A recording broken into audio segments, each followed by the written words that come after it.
স্বপ্নে বিবাহ বা নামাজ পড়তে দেখলে সে স্বপ্নের অর্থ কি? এই স্বপ্ন দ্বারা আল্লাহ তাআলা তার বান্দার দিকে কি কিছু ইঙ্গিত করে? এই স্বপ্নগুলো কি সেই বান্দার জন্য মঙ্গলময় হয়, নাকি এই স্বপ্নগুলো দ্বারা কোনো বড় ক্ষতির আলামত বোঝায়? এই স্বপ্নটি যদি আপনি দেখেন তবে আপনার ক্ষেত্রে এর ব্যাখ্যাটি কেমন আসবে? এই স্বপ্ন দুটি কি আল্লাহ তাআলার পক্ষ থেকে আসে নাকি অন্য কিছু? আমরা সকলেই জানি আল্লাহ তাআলা তার বান্দাকে দেখানো স্বপ্নটিকে সত্যিতে রূপান্তরিত করে দেয়। তবে যদি কোনো বান্দা এমন স্বপ্ন দেখে সেক্ষেত্রে কি হতে পারে? প্রিয় দর্শক, স্বপ্ন কত প্রকার এবং কি কি? স্বপ্ন সম্পর্কে কতটুকু ধারণা আছে আপনার? আপনি স্বপ্ন সম্পর্কে যতটুকু জানেন সেগুলো কি আদৌ সত্য?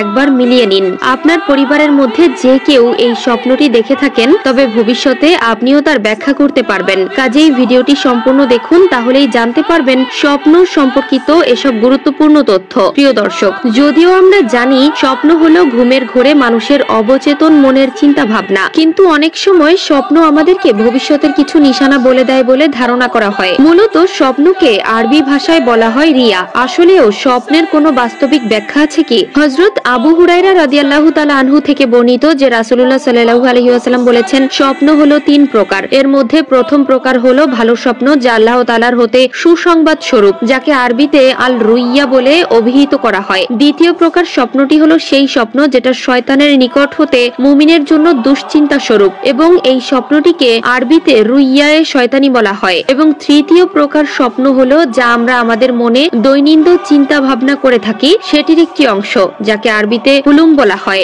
আমাদের মহানবী সাল্লাল্লাহু আলাইহি ওয়াসাল্লাম বলেছেন, যখন তোমাদের মধ্যে কেউ অপছন্দনীয় স্বপ্ন দেখে তাহলে সে যেন তাড়াতাড়ি ওযু করে নামাজে দাঁড়িয়ে পড়ে। আমরা সকলেই জানি সৃষ্টি জগতের সেরা স্বপ্ন ব্যাখ্যাকার ছিলেন আল্লামা ইউসুফ আলাইহিস সালাম, যাকে আল্লাহ তাআলা নিজের স্বপ্নের ব্যাখ্যা দেওয়ার ক্ষমতা দিয়েছিলেন। রাসূলুল্লাহ সাল্লাল্লাহু আলাইহি ওয়াসাল্লাম বলেছেন, স্বপ্ন হচ্ছে আমার নবুয়তের 46 ভাগের 1 ভাগ। বলা হয়ে থাকে স্বপ্ন সত্যি হতে পারে যদি তা রাত 12টার পরে দেখা হয় এবং ফজরের নামাজের সময় পর্যন্ত যদি কেউ ডান কাতে পবিত্র অবস্থায় শুয়ে থাকে, যে স্বপ্ন অতি সত্বর সত্য হয়ে যায়। অতঃপর আপনাদেরকে জানাবো স্বপ্নে নামাজ পড়তে দেখলে কি হয়। কেউ স্বপ্নে নামাজ পড়তে দেখলে তার মনের আশা পূর্ণ হয়, আর যদি কেউ শুয়ে নামাজ পড়তে দেখে তবে তার মৃত্যু শীঘ্রই হতে চলেছে। তবে এক্ষেত্রে আল্লাহ তাআলাই ভালো জানেন। যদি কেউ বসে নামাজ পড়তে দেখে তবে তার দ্রুত রোগ আক্রান্ত হওয়ার সম্ভাবনা রয়েছে, আর যদি কেউ দেখে পশ্চিম দিকে নামাজ পড়তে তবে সে ধর্মের দিকে উদাসীন হয়ে পড়বে। আর যদি কেউ জামায়াতের সাথে নামাজ পড়তে থাকে তবে তার উপর আল্লাহর রহমত অবিরত বর্ষিত হবে। আর যদি কেউ নিজেকে নামাজের ইমামতি করতে দেখে তাহলে সে জাতীয় নেতৃত্ব লাভ করতে পারে এবং